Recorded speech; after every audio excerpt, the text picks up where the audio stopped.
The Candy family of Yukon, Oklahoma, seemed to embody the American dream. Until April 23, 2024, when a 10-year-old boy made a 911 call that would reveal the unthinkable. In Yukon, Oklahoma, a quiet suburb just outside Oklahoma City, the Candy family lived at the end of a peaceful cul-de-sac. To their neighbors and friends, they represented everything a family should be. Jonathan Candy, 42, and his wife Lindsay, 39, had built what many would call a picture-perfect life with their 4 sons: Dylan, 18, Ethan, 14, Lucas, 12, and their youngest, aged 10. Jonathan worked as a video engineer for the Oklahoma City Thunder basketball team. Just hours before the tragedy, he was at work, running cameras for a playoff game. A creature of habit, devoted to routines and his family's activities. Baseball was at the heart of the Candy family. The boys played in local leagues, with their parents never missing a game. Dylan, the oldest, made sure his younger brothers never missed practice. The brothers were inseparable. Ethan was known for his wit and intelligence, Lucas for his kindness, and Dylan for looking after his younger siblings. Lindsay devoted herself to her sons, creating what neighbors described as a warm, loving home. The family regularly hosted gatherings, their house always open to friends and neighbors. But beneath the surface of this seemingly perfect family life, something was quietly unraveling. Something that would lead to an unthinkable tragedy in the early hours of April 23, 2024. Sunday, April 22nd, 2024, started as any ordinary day in the Candy household. No one could have predicted it would be their last day together as a family. As night fell, the family went through their usual routines.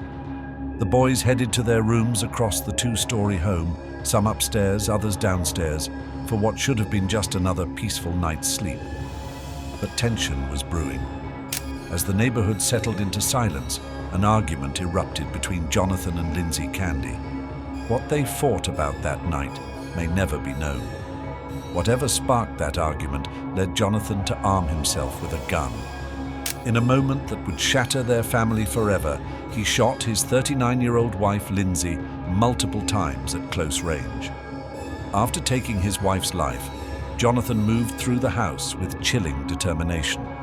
He found 18-year-old Dylan first, then 14-year-old Ethan, finally 12-year-old Lucas. Each child fell victim to their father's inexplicable rage. Reports would later reveal that at least one of the children was still asleep in bed when their father ended their life. A detail that makes this tragedy even more heartbreaking. In the midst of this horror, the home's fire alarms began to sound. A cruel twist of fate that would wake the family's youngest son, sleeping soundly behind his closed bedroom door. With 4 members of his family now dead, Jonathan turned the weapon on himself. The gun would fall onto his chest as he collapsed, a final image his youngest son would discover just hours later. As the sun began to rise over Yukon, a 10-year-old boy was about to wake up to a nightmare no child should ever have to face. On that Monday morning, a 10-year-old boy woke up confused by the sound of fire alarms. What he discovered next would change his life forever. Walking through his home, he found blood everywhere, and his entire family gone. The news hit the Yukon community like a shockwave. This wasn't just another tragedy on the news, this was the Candy family. The family that everyone knew, the family that attended every baseball game, the family that lived at the end of their peaceful cul-de-sac. For those who knew Jonathan best, the signs were there but impossibly faint. He had spoken to neighbors about battling depression, yet nothing suggested he was capable of such violence. Reading statement. Our entire family has been left shattered and confused with so many questions we won't ever have answers to. Jonathan was the one whose jokes and goofy attitude kept everyone smiling. At Mustang High School, Ethan's freshman classroom fell silent. At Meadowbrook Intermediate, Lucas's 6th grade desk sat empty. Dylan's recent graduation photo hung in the halls, a reminder of promise cut tragically short. But in the darkest moments, light found its way through. The community that had watched these boys grow up now rallied around their surviving brother.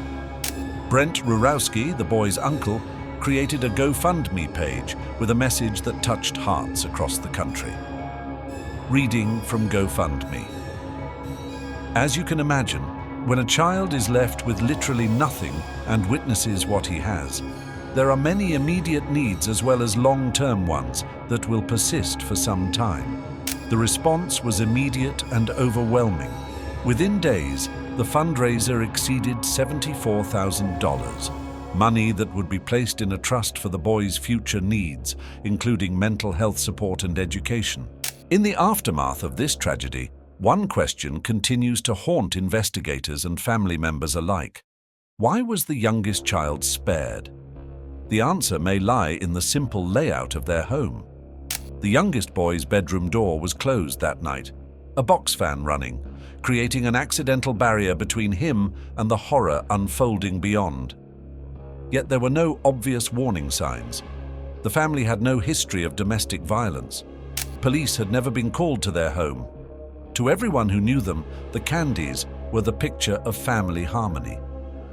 Just hours before the tragedy, Jonathan was at work, running cameras for the Thunder Pelicans playoff game. Colleagues reported nothing unusual in his behavior. He went about his duties as he had countless times before. Records show that police had no prior contact with the family. Their house at the end of the cul-de-sac had never been a source of concern. The Candys were known for their warmth, their openness, their love for one another. His family's statement captures this contradiction. Jonathan was the one whose jokes and goofy attitude kept everyone smiling. His children and wife were his entire life. Perhaps most troubling is how a man described as a loving father could systematically take the lives of his children. What darkness had been building behind that cheerful exterior? Every neighbor who came forward spoke of their confusion. They were witnesses to the true love and devotion the Candys shared. The regular gatherings, the quality time spent together, none of it suggested the tragedy to come. In Yukon, Oklahoma, at the end of a quiet cul-de-sac, an empty house stands as a reminder of lives lost. But in its shadow, a community has united around its youngest survivor. We spent time with our family this weekend, and my nephew was able to be surrounded by love and thankfully some of his friends during this trying time. For this 10-year-old boy, waking up to find his entire family gone was just the beginning of an unimaginable journey. But he's not walking this path alone.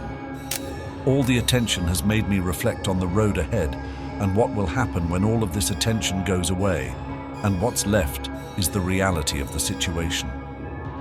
The baseball fields where his brothers once played now stand quiet. But their memory lives on in the hearts of teammates, friends, and a community that refuses to forget. Lindsay Candy was a devoted mother who went above and beyond for her children. Dylan, at 18, was known for his big heart and dedication to his younger siblings. Ethan, 14, brought light to every room with his wit and intelligence. And Lucas, just 12, was growing up in his brother's footsteps, loved deeply by all who knew him. Their story reminds us that behind closed doors, struggles often go unspoken, that sometimes the brightest smiles can hide the deepest pain. The community's response has been overwhelming. The GoFundMe campaign has raised over $74,000, funds that will be placed in a trust for the boy's future needs, managed by those who now stand as his guardians and protectors. For one young survivor, each sunrise brings both memories and possibilities. Though his family's story ended in tragedy, his own story continues, supported by a community that has promised to help him write its next chapters.